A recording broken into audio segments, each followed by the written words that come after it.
आज की इस बौद्ध कहानी के माध्यम से आपको कुछ ऐसे तरीके पता चलेंगे जिसे आप धोखा खाने से खुद को बचा सकते हैं। दोस्तों, अक्सर आपने देखा होगा कि भावनात्मक रूप से कमजोर लोगों का लोग हमेशा फायदा उठाते रहते हैं।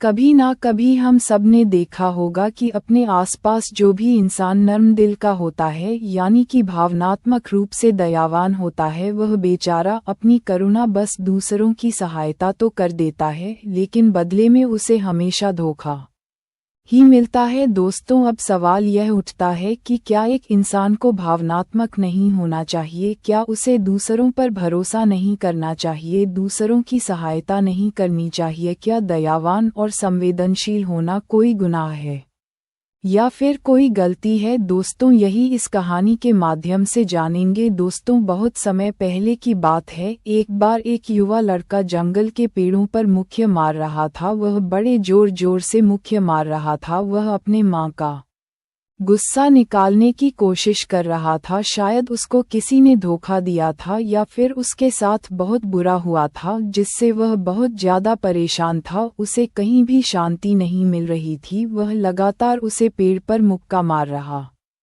था, जिससे उसकी उंगलियां लहूलुहान हो चुकी थी। इस जंगल में एक शीतल पानी का झरना था। वहां पर एक बौद्ध भिक्षु रोज संध्याकाल के समय स्नान करने आया करते थे। उनका रोज का नियम था। आज जब वह बौद्ध भिक्षु इस रास्ते से स्नान करने के लिए उसे जंगल में आए तो उसने उसे लड़के की हालत देखी। वह जोर जोर से चीख रहा था, रो रहा था और लगातार मुक्के मारे जा रहा था। उसे लड़के के आसपास कोई मौजूद नहीं था। इससे उसे युवक की चिंता होने लगी। बौद्ध भिक्षु ने सोचा कि कहीं मैं इसे ऐसे ही छोड़ दूं और कहीं यह आत्महत्या कर ले। तो ऐसे विचार आने के बाद भी वह कुछ नहीं बोले और लगातार उसे युवक की तरफ देखे जा रहे थे। भिक्षु एकदम चुपचाप खड़े हुए थे। उसने युवक से कुछ नहीं बोला, कुछ नहीं कहा, बस वह उसकी लगातार देखता रहा कुछ देर तक। तो उसे युवक ने उसे भिक्षु को नज़रअंदाज किया, लेकिन कुछ देर बाद उसे अजीब सा लगने लगा। तब उसने सोचा कि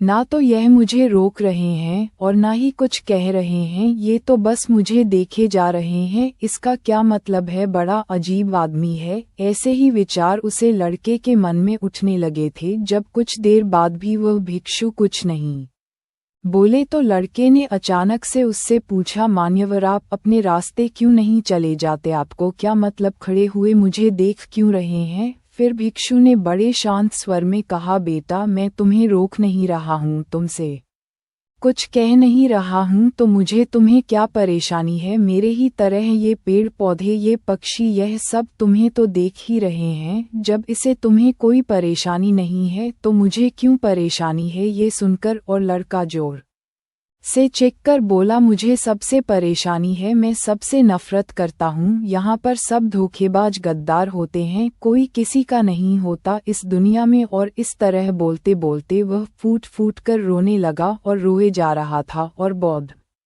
भिक्षु उसे देखे जा रहे थे। वह उसे चुप करने की कोशिश भी नहीं कर रहे थे। यह बात तो उसे लड़के को और ज्यादा अजीब लगी। अब रोना छोड़कर उसे लड़के ने चुप होकर उसे भिक्षु से कहा, बड़े अजीब आदमी है आप, आपके सामने कोई इंसान दुखी है, परेशान है और आप उसे चुप भी नहीं कर सकते हो कि मन में बिल्कुल भी संवेदना नहीं है। आपको अपने साधु होने पर लाजमी होना चाहिए और ऐसे ही न जाने क्या क्या जली कटी बातें वह युवक उसे भिक्षु को सुनने लगा। कुछ देर बाद जब युवक का सारा गुस्सा निकल चुका था, तब भिक्षु ने बड़े ही शांत स्वर में कहा कि आज मैं तुम्हें कंधा दे सकता हूँ, तुम्हारे आंसू पूछ सकता हूँ, लेकिन इससे तुम्हारी समस्या का समाधान नहीं होगा। कुछ देर के लिए तुम्हारा मन बहल जाएगा, बस उसके बाद वही जिंदगी, वही लोग जो तुम्हें आज कंधार देने के लिए भी तुम्हारे पास नहीं है। फिर से तुम इस जिंदगी में लौट जाओगे। कोई तुम्हें धोखा देगा, कोई तुम्हारा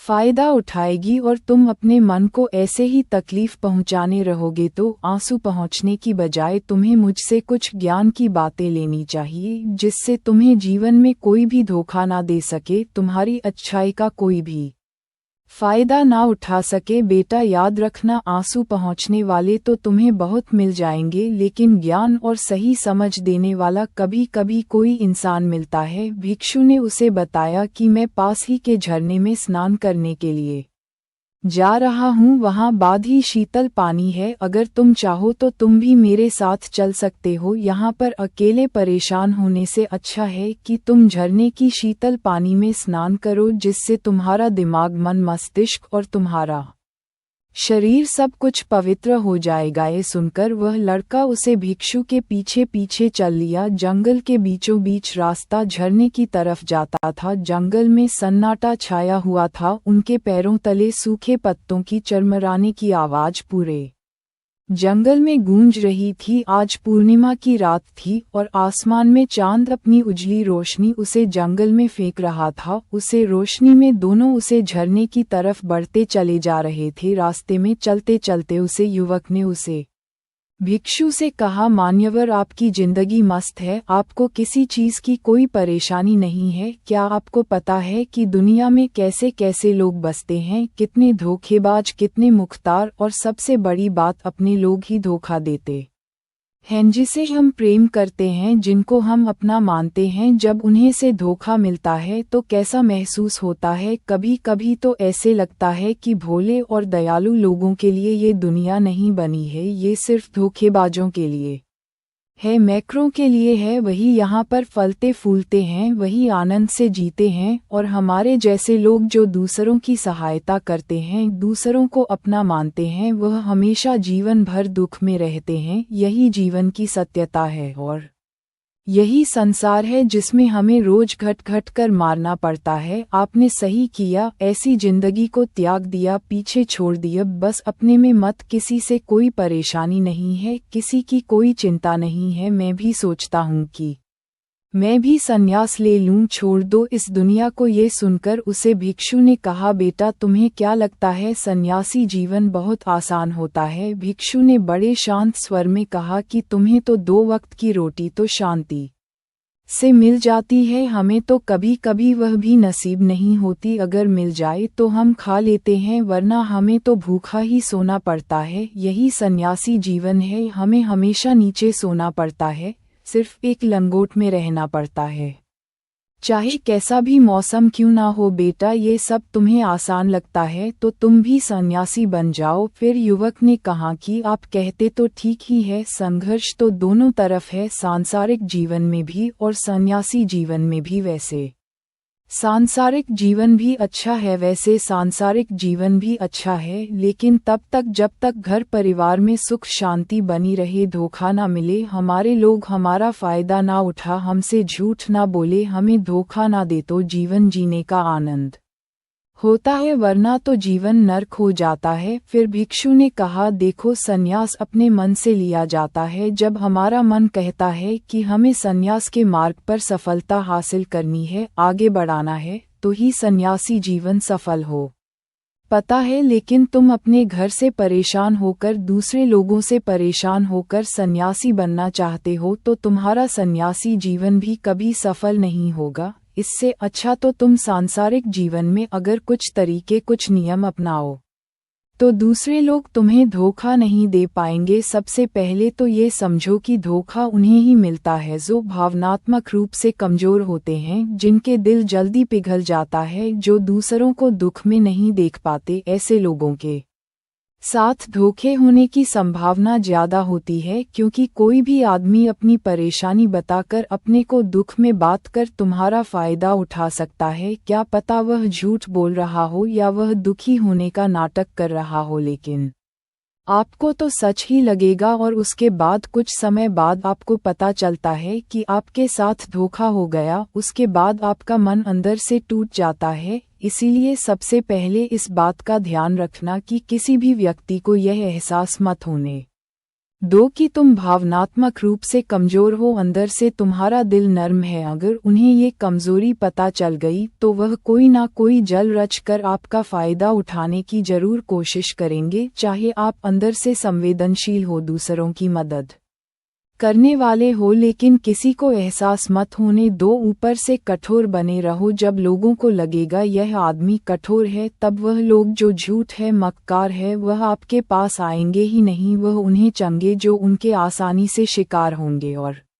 दूसरी बात समझने की यह होती है कि हम बहुत जल्दी दूसरों पर विश्वास कर लेते हैं, और हमारा जल्दी विश्वास करने की आदत ही हमें हानि पहुंचती है। 2 दिन तुम्हें किसी से मिले हुए नहीं होते हैं और तुम एक दूसरे के हो जाते हो, एक दूसरे पर पूरा भरोसा करने लग जाते हो, और यह भरोसा तीसरे दिन टूट भी जाता है, और फिर तुम्हें धोखा मिलता है, और फिर तुम परेशान होते हो। इसीलिए समय दो। किसी भी चीज़ को, किसी भी रिश्ते को आगे बढ़ाने के लिए समय की जरूरत होती है। समय के साथ तुम्हें सामने वाले इंसान की अच्छाई और बुराई पता चलती है। तब तुम्हें पूर्ण रूप से पता चलता है कि इंसान वास्तव में कैसा है, अच्छा है या बुरा है, और वह कुछ समय देने के बाद ही होता है। इसीलिए जल्दी किसी पर विश्वास मत करो। अपनी पूरी संतुष्टि करना। अगर तुम किसी के साथ लंबे समय तक भरोसा करना चाहते हो, या किसी के साथ कोई संबंध बनाना चाहते हो, कोई दोस्ती करना चाहते हो, या फिर